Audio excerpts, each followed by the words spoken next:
This podcast is part of the Global Sports Podcast Network, the only network bringing you exclusive daily news and views on your Premier League team, the Premier League, women's football, and fantasy football.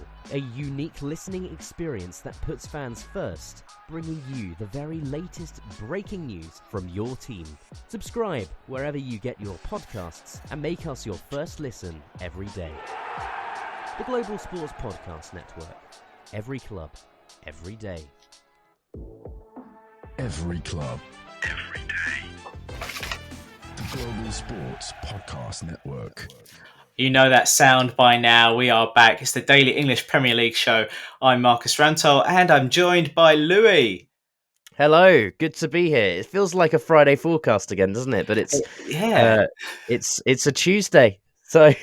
Yeah, very much the business end of the season now because we're packing them in. What would have been a Tactics Tuesday is another forecast because there are 4 games this Tuesday. We're going to take you through those so that you're ready to catch up with all the football that's going on this week.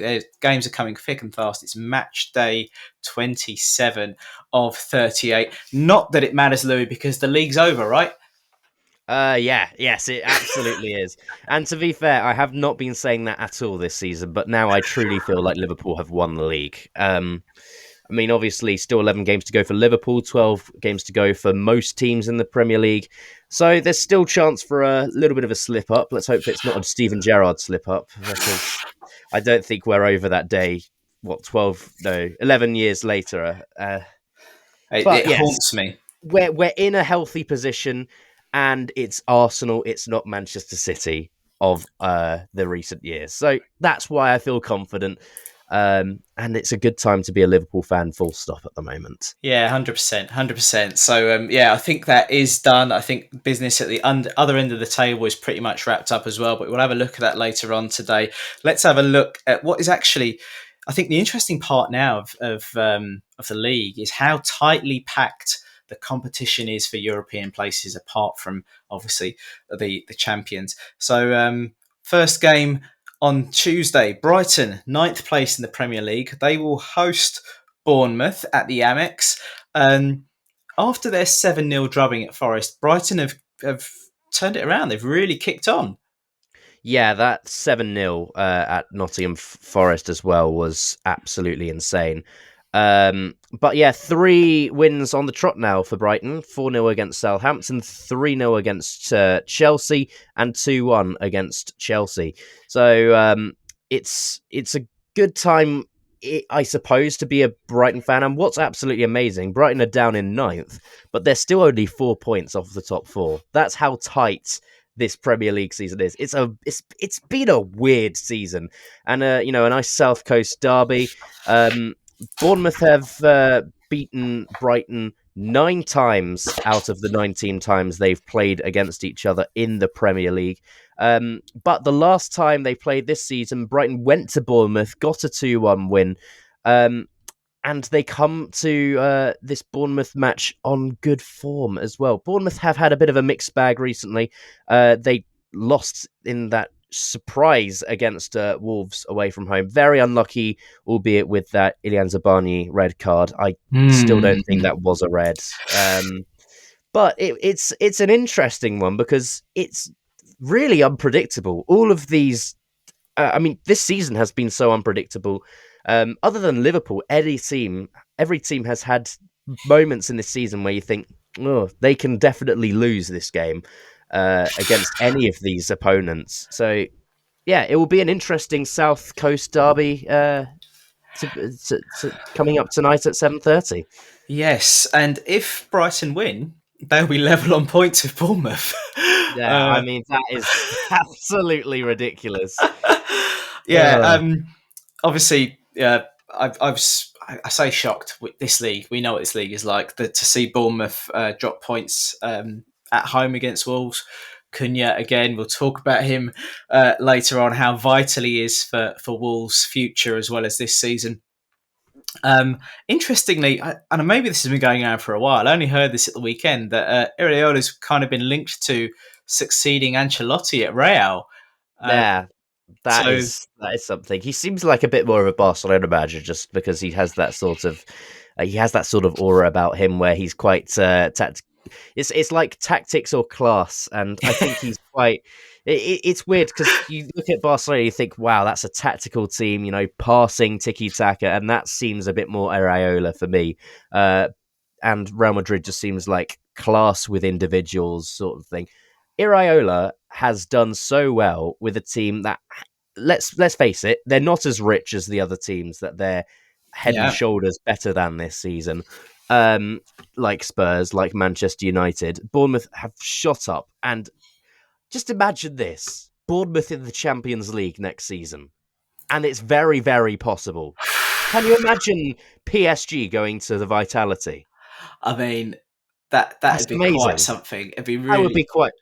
I mean, there yeah. was that friendly match years ago. I don't know if you've seen this, where Real Madrid went to Bournemouth in a pre-season friendly, and it's pictures of Cristiano Ronaldo at Dean Court. Have you seen I that? haven't seen that. That's brilliant. Look it up if you haven't seen it. It's real. It's Cristiano Ronaldo. It's Karim Benzema. I think even Gareth Bale were all.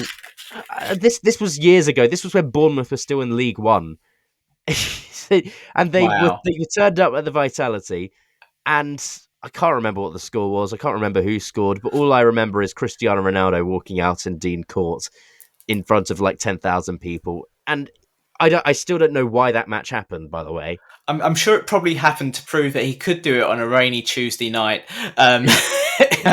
Division One. if he wanted to prove that, he can go to Stoke. That's what I think. So let's move on to Palace Villa. Actually, I hate to say it, Villa were very impressive against Liverpool the other day. Yeah, I'm glad that the league was won in Pep's backyard essentially. But I am really, really pleased, and I've been saying this ever since the transfer news. I thought that the Rashford move to Villa was great for all parties involved. Rashford and Asensio on that left-hand side are really starting to make things happen for Villa. yeah, absolutely. And they weren't just good against us, they were fantastic against Chelsea. They grinded out that result, and that is something you really have to respect when a team can fight until the very end. And that's something weirdly. I know we're not talking about them on today's podcast, but Ipswich have been very good at that this season, and it's a shame they're going down. But we're starting to see Villa going through a bit of a strange sort of run of form. I mean, they've only won 2 out of their last 5, and if you look at where they are in the Premier League compared to where they were a couple of weeks ago, you can absolutely see this sort of dip they're having. But that was a bit of a statement against Chelsea. I know Chelsea haven't been in the best form themselves recently, losing 3 out of their last 4, and we'll move on to them later, I'm sure. But Aston Villa. Um, there are 2 ways of looking at it. They've got 2 wins out of their last 5. However, they are unbeaten in 4 out of their last 5. So it depends on which side of the coin you want to look at. But that performance from Marco Asensio is a very damning time to be an Aston Villa fan, because you look at him, you think, wow, we are so good again. And then you remember he's on loan from Yeah. PSG. Same with Marcus Rashford. He's only on loan from Manchester United. And there's an old saying in football, and I'm sure you'll know this one: never fall in love with a loan. And as Liverpool fans, the only time we've done that in the last however long is with Ozan Kabak during that COVID season. And that's the only time. Yes, yes. I mean, yeah, they're. I mean, I'm so pleased they are a side as well. To see them in Europe's been great. I do feel like perhaps they could have done a bit better business at the beginning of the season rather than playing a bit catch up in the January window. Yeah. They are away, so they've had some good form recently at home. They haven't won away since the 15th of January. And They haven't ironically, won. They haven't won. This is an interesting one. They haven't won at Selhurst Park in the Premier League since the 27th of November, 2021. And the goals from that game were from Matt Targett when he was at Aston Villa, and John McGinn, who's still there, and Mark Gay getting a last-minute sort of consolation. But the last time they beat Crystal Palace was only in 2023. So they haven't won in 3 matches against Crystal Palace, one of which was a Palace 5-0 win at Selhurst Park, including a hat-trick from Jean-Philippe Mateta and a brace from Mark Gay. And that Villa match, I don't know if you remember this, Marcus, but all 3 Villa goals came after the 87th minute. Joe, I don't remember that at all. Yes, they were at home. John Duran scored in the 87th minute. Douglas Luiz, who's now at Juve, scored in the 98th minute. And Bailey scoring in the 90... What do you even say? The 11th minute? The 101st minute? 101st. Yes. Wow. Hudson Edouard scoring in that game. And wow, I mean, what an ending. So, if anything, you don't know what to expect from this game. Expect the unexpected. Yes, because Palace have travelled really well. Actually, they've had a really good. I think it's the same amount of clean sheets away from home as Liverpool this season they've had. Home, Yeah. not so much. Their last home win was against Stockport in the Cup, again mid-January. So yeah, it's strange to think because actually. You're looking at Palace over recent weeks, you go, do you know what? Really good defensively. And we're saying that about a team that's 13th in the Premier League. Yeah. I mean, I thought Palace started the season very badly, but they're starting to come into their own at the moment. I've always thought Will Hughes is a very underrated player, and he's probably going to start again. Adam Wharton as well. I mean, he's becoming a great player. But that attack of Eze and Mateta is quite scary. Mateta has actually scored 11 goals this season, would you believe? And 2 assists. And Ebere Eze as well has had a pretty... I mean, did you see that standoff he had with Joachim Andersen the other day? Where they both just stopped and looked at each other for ages. That's the sort of arrogance that Ebere Eze can play with. And he's got 5 assists this season and only 2 goals. But he's started 20 of his 22 matches, only got 1 yellow card. He's very disciplined.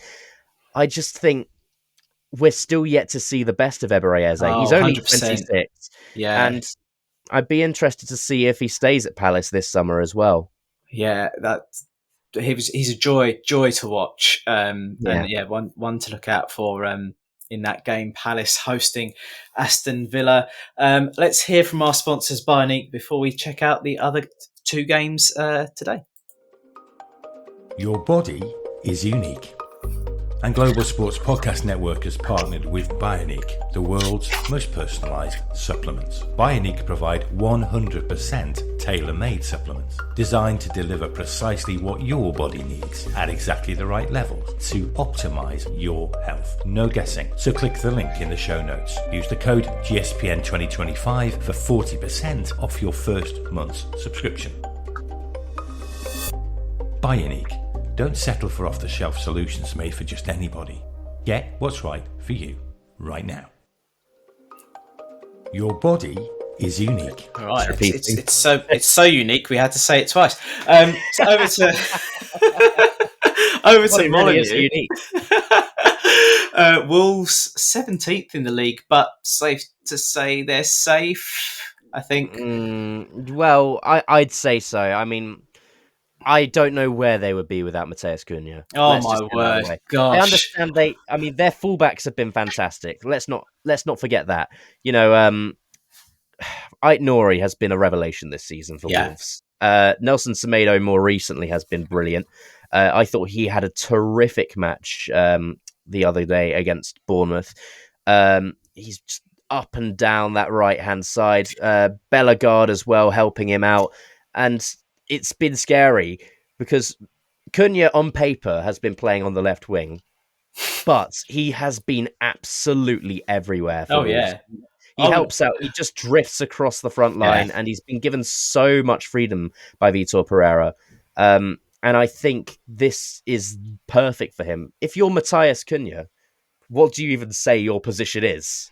Yeah, I was going to say, like, I mean, you can do what you want, really, if you're banging in goals. Not just banging in goals, but banging in worldies. He could have like the entire goal of the season. All his finishes have been so top class, and it's crazy to think they're 17th. Interestingly, I think there was a part of the season where their discipline really didn't help them out, and there's a big shout for kind of the same to be said for where Arsenal are right now. But they'll host a Fulham side who have got their own super striker. Jimenez has been quietly just banging them in. People are forgetting Yeah, how yeah. clinical he's been. Jimenez with 9 goals and 3 assists this season. And they have their fair share of injuries going into this game as well, Fulham. Emil Smith-Rowe, we all love talking about him, but he's doubtful through an ankle injury. Tom Cairney's taken a knock. Harry Wilson's got a foot injury. He'll be out for a lot longer. Kenny Tete as well, and Reece Nelson, just to name their injury list. Granted, Wolves have their own fair share as well. I'm reading this name, sorry, I've stuttered already. Agbadu, Rodrigo Gomez, Yerson Mosquera, Enzo Gonzalez, He-Chan Huang, who has been such an important player for Wolves in these last few seasons. Not to mention Kalajic and Leon Chiwome, who both have cruciate ligament injuries and will be out for a lot longer. And, you start to think, with those sorts of injuries, will they ever fully recover?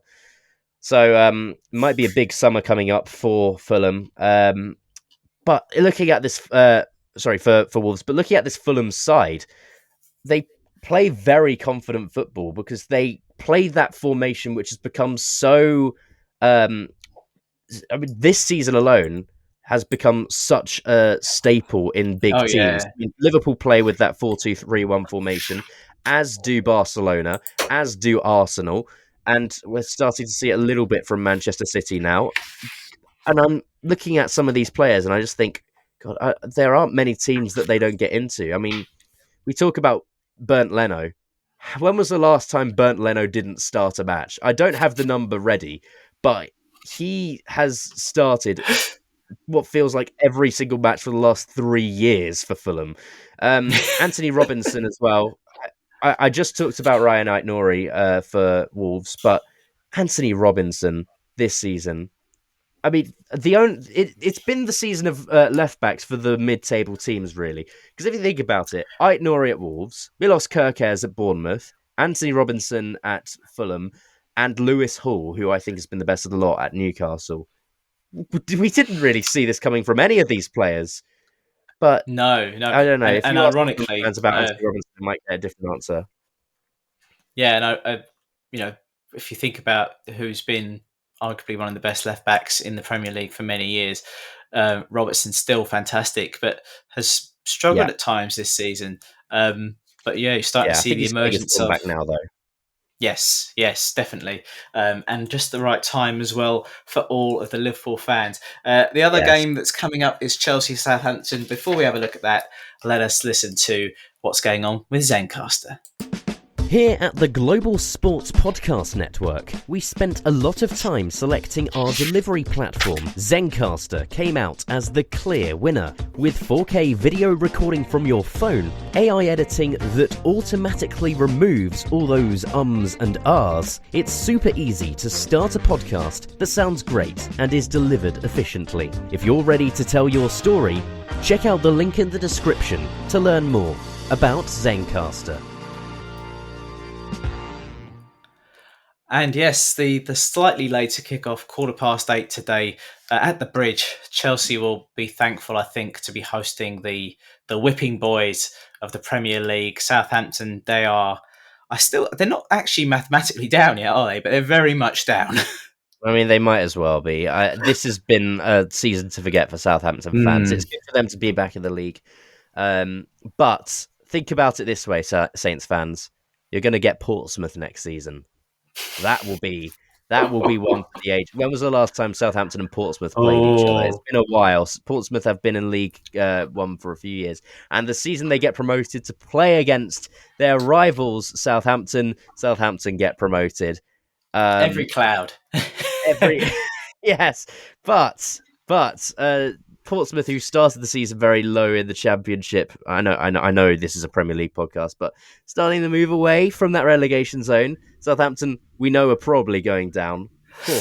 And the reason I've been following this one is because I really wanted to go to that match this season, and Southampton got promoted. I was fuming. I was really angry. But yes, we'll get to see it next season now. And Southampton, when you look at this team, you can see there is a lack of quality compared to, the big boys of the Premier League. Yeah, I mean, Tyler Dibbling has been a joy to watch. Very young. I'd be interested to see if they keep him. They started to play him. I think he started this weekend. So I guess it's now time to just keep bringing in the young players because everyone knows where they are. They travel to Chelsea, who haven't been convincing. They've lost their last three. But yes, they in the Premier League and in all competitions they lost their last three, but they've lost 4 out of their last 5, which is, I think, the damning thing when you look at Chelsea's recent form, losing 3-1 to City, 2-1 to Brighton, 3-0 to Brighton, and most recently 2-1 to Villa, whilst picking up 3 points at West Ham, something that Arsenal failed to do. But sorry, I at home against West Ham, something that Arsenal failed to do. But one thing that I just look at when I look at this game is, are Southampton really going to play Joe Aribo at centre-back again? Because I understand it. Jan Bednarek is out. Taylor Harwood-Bellis, who has probably been their best player this season, is also out. But Joe Aribo, I mean, that's quite the record, because I remember watching the Europa League final a couple of years ago when Joe Aribo was playing up front for Rangers. Is he just that sort of player who will play anywhere for his team, but during an injury crisis, regardless of his talent? Or is this a tactical decision from Ivan Juric? Because I can't work this out. This is I think it's the former. I think it is, someone who's going to play anywhere. Interestingly, I was going to ask you about Reece James coming in midfield for Chelsea. The talk on the Chelsea News website is they don't expect, because he's still coming back from injury and Southampton are bottom of the league, that he will play. But he's admitted it's not his position, but the team needs him there. And it's weird to say that, we've stuck the right back who's back from injury in central midfield because there's not enough players at a Chelsea squad that at the beginning of this season was like, I swear they were overflowing into East London. There's so many of them.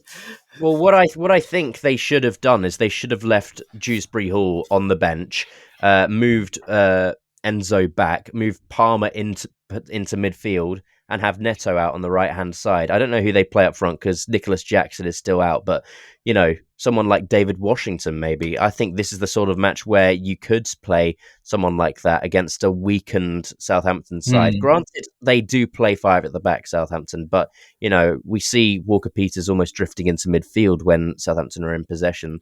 I just think Southampton are a lost cause now. I'm amazed that they picked up those 3 points against Ipswich, especially at Ipswich, because they're a team that will fight until the very end, like I mentioned earlier.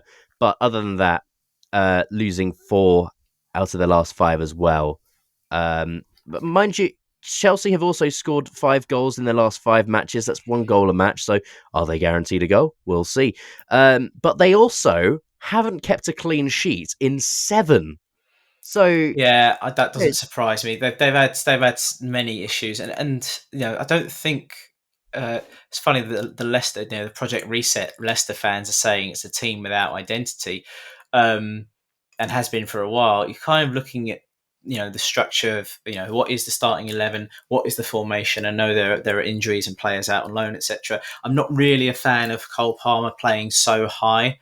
I think he needs to be a little bit deeper in the midfield where he can pull the strings. As well. There's a lot to think about here, but it feels like they've got a free go.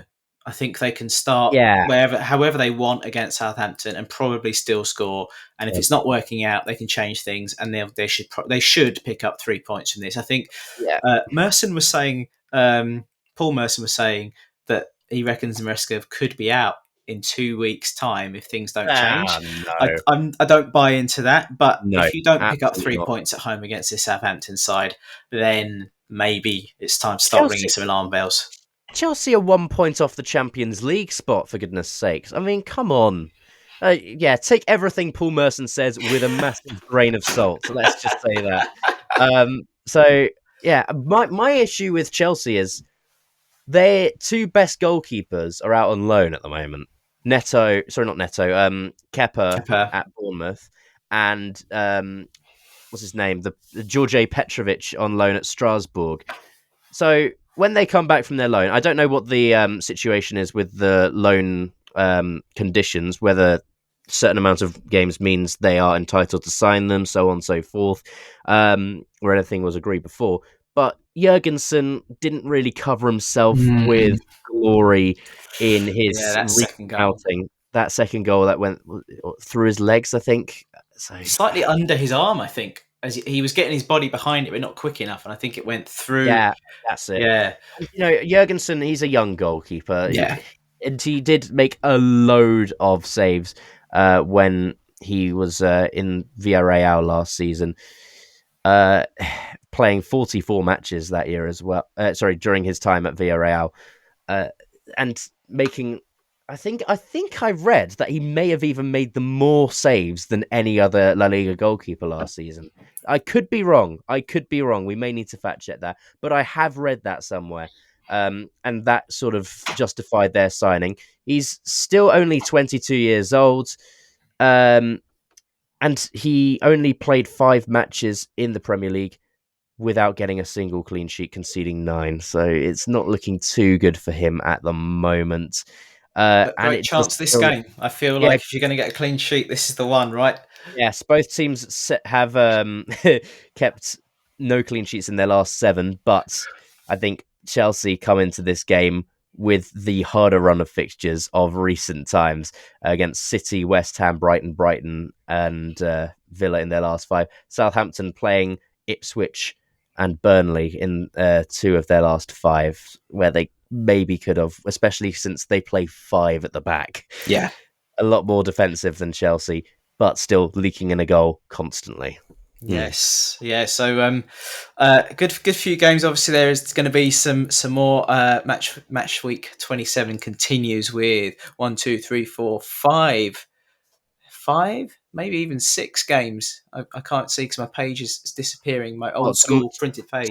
Tomorrow or the Wednesday games: Brentford, Spurs, Forest, United, Liverpool 6. in action as well. 6 games. Oh no, 5. Sorry, I've read the West Ham Leicester one, which is on Thursday as part of that. No, 5. So Brentford, Everton, Spurs, Man City, Man United, Ipswich, Nottingham Forest, Arsenal, and champions Liverpool versus Newcastle. Oh, he said it out loud. We'll be bringing you coverage of that tomorrow. Meanwhile, enjoy the games tonight. Thank you to Louie.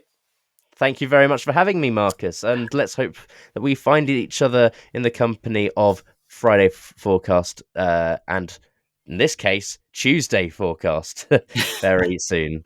Thank you, Louie. You've been listening to the Daily English Premier League show on the Global Sports Podcast Network. Every club, every day. The Global Sports Podcast Network.